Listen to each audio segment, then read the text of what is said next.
Right, everybody, I think I might just live dangerously and come out the front. It's always nice to... Peter Covey, first break all the rules, as they say in business.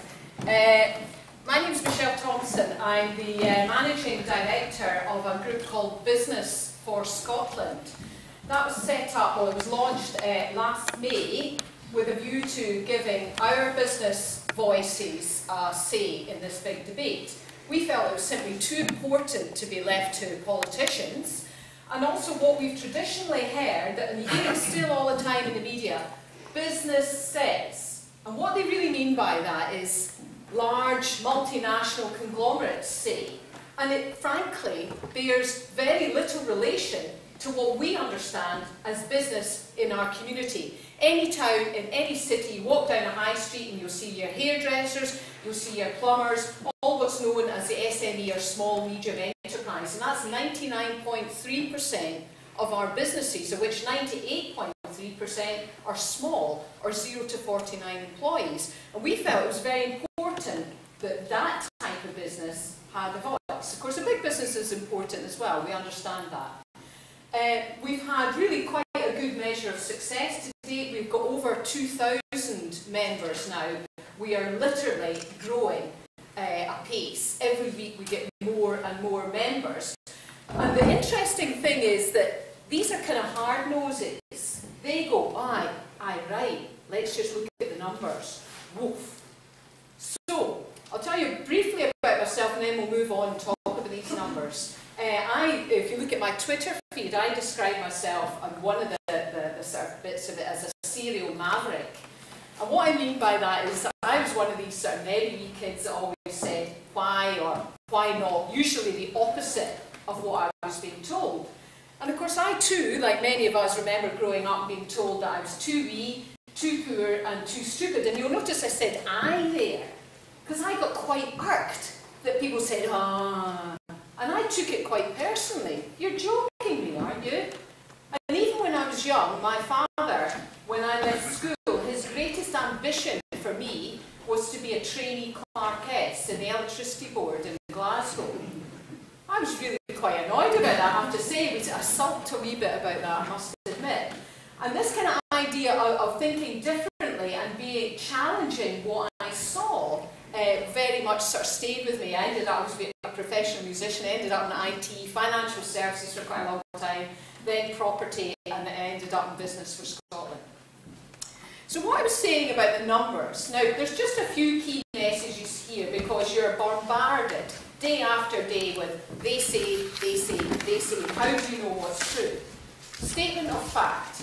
Scotland is a wealthy country, and let no one tell you otherwise. It's quite remarkable, it's quite amazing that for years we've been told the complete opposite, and for years many of us believed that. We are a wealthy country. If we were independent today, by OECD, GDP per head of population, bit of technical stuff there, we would be the 14th wealthiest country in the world as compared to the UK at 18th. Now that's a stat that's already been mentioned tonight, but the interesting thing about that is that's only based on what we are doing at the moment. And let's face it, it's really no very good, is it? The way the economy's being managed in the UK. For example, that excludes figures like Diageo, who incidentally, their biggest product is Scottish whisky, and they ship it out of London, which means all the alcohol duties are accrued to them. It excludes things like VAT. That all gets accrued to Westminster. So in other words, we're at 14th without even factoring any of that. So it's my belief that we would be much, much higher. We know that we raise more tax per head of population than they do in the UK. We know we've done that consistently for the past 33 years. In fact, we all suspect it's a lot longer. In other words, even before the discovery of oil. We know that if we just took a figure of the last 5 years, that would have been £8.3 billion more for us to spend or invest as we saw fit. Scotland is a wealthy country, but it's not a wealthy society.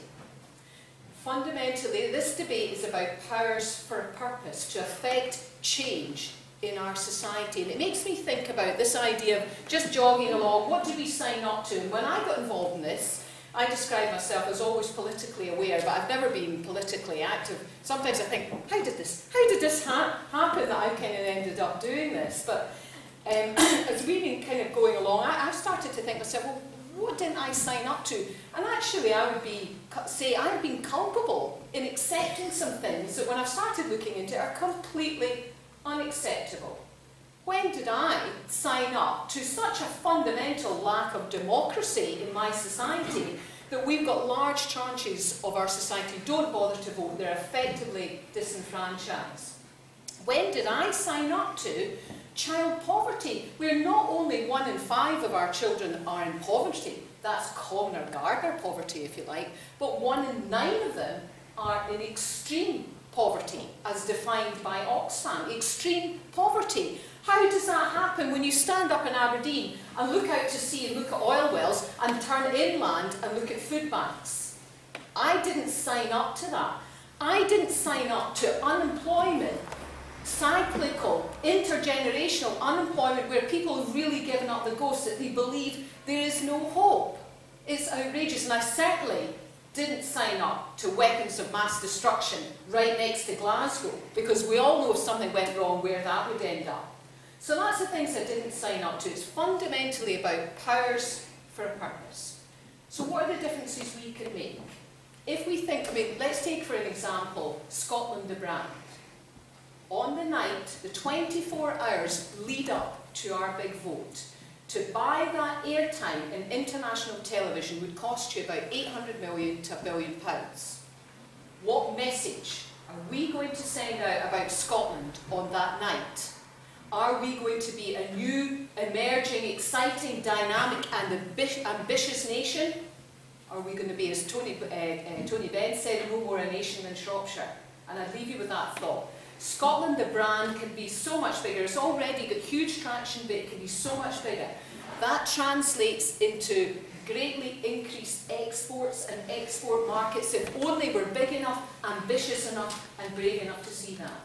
Massive policies that we can change. Look at our broadband coverage across Scotland if you just look at IT. It's patchy, it's spasmodic, but we know that the way we live our lives now is many of us like to work at home. Many of us like that kind of closeness to our lifestyle, so it's absolutely about powers for purpose. Last wee thought I'll leave you with is, today of course 100 days, there was some more stuff, I was listening to the radio on the way down, and listening to GMS this morning, and we're getting ever more this kind of flirtation with it. There'll be more powers guaranteed. Now I would say to you, absolutely, this idea about Devo is frankly woolly thinking. The reason I'd say that is, number one, it's not on the ballot paper. Those of us will recall that it was disallowed as an option. Number two, let's just look at track record. Do we trust delivery there? I remain cynical, I must say.